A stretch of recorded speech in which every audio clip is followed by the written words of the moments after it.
নমস্কার বন্ধুরা, আপনাদের সকলকে স্বাগত জানাই আমার ইউটিউব চ্যানেল হৃদয়ের রান্নাঘরে। বন্ধুরা, আপনারা সবাই কেমন আছেন? আশা করি সবাই খুব ভালো আছেন। আজকে আপনাদের জন্য নিয়ে এসেছি গরিবের ফ্রাইড রাইস। হ্যাঁ, নামটা একটু অন্যরকম, কারণ আজকে আমি এখানে বাসমতি রাইস ব্যবহার করছি না। আমাদের ঘরে যে সাধারণ চাল থাকে সেরকম চাল দিয়েই আজকে ফ্রাইড রাইসটি করে দেখাবো। তো বন্ধুরা, আমার ভিডিওটি দেখে যদি আপনাদের ভালো লেগে থাকে তাহলে অবশ্যই আমার চ্যানেলটিকে সাবস্ক্রাইব করবেন এবং পাশে রাখা বেল আইকনটি প্রেস করবেন আমার পরবর্তী ভিডিওগুলি সবার আগে পাওয়ার জন্য। প্রথমে কড়াইতে দিয়ে দিচ্ছি সাদা তেল।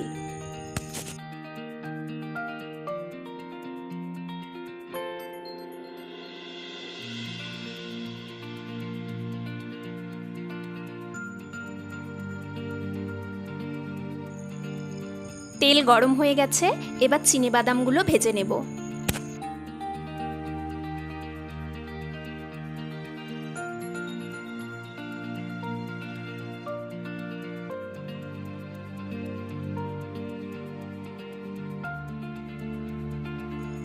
এবার দিয়ে দিচ্ছি গোটা গরম মশলা ও দুটো তেজপাতা।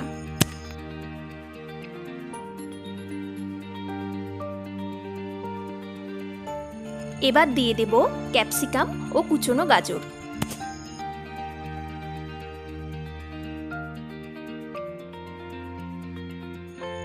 গাজর ও ক্যাপসিকাম থেকে জল ছেড়েছে, এগুলো ভালো করে ভেজে নেব।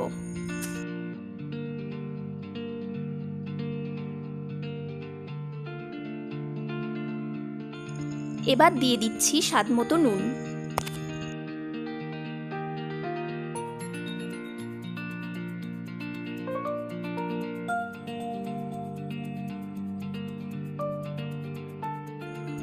দিয়ে দিচ্ছি চেরা কাঁচা লঙ্কা।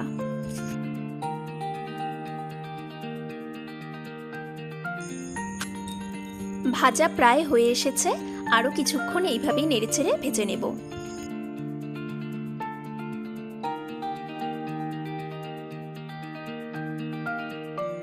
দেখুন বন্ধুরা, আজকে আমি ঘরের সাধারণ চাল ব্যবহার করছি, কিন্তু ভাতগুলো কিন্তু ঝরঝরে করেছি। এটা আপনারা খেয়াল রাখবেন, ভাত যেন ঝরঝরে হয়।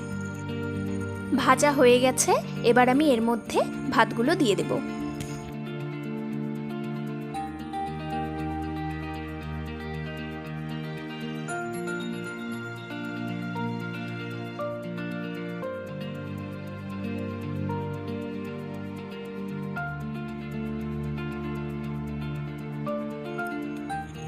এবার সবকিছু ভালোভাবে মিশিয়ে নেব।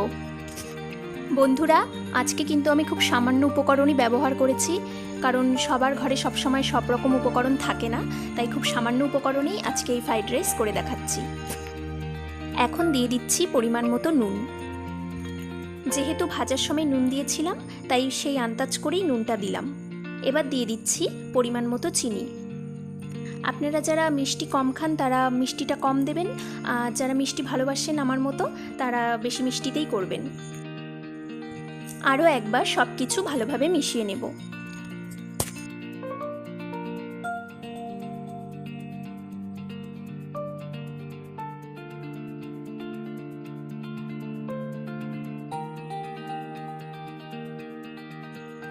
এবার দিয়ে দিচ্ছি ভেজে রাখা চিনেবাদাম,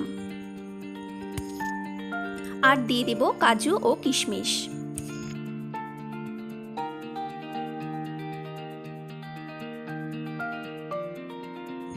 বন্ধুরা, ভাত যখন অ্যাড করবেন তারপর থেকে কিন্তু গ্যাসের আঁচ কমিয়ে রাখবেন। কম আঁচেই ভাতগুলো সুন্দর ভাজা হয়ে যাবে। আমাদের রেসিপিটি প্রায় রেডি হয়ে গেছে, এখন আমি দিয়ে দেব ঘি।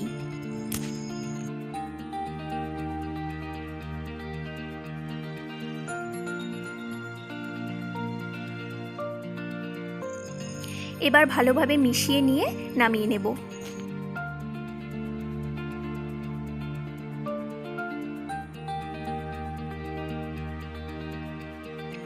বন্ধুরা, রেসিপিটি কেমন লাগলো অবশ্যই আমাকে কমেন্ট করে জানাবেন এবং ভালো লাগলে একটি লাইক করবেন।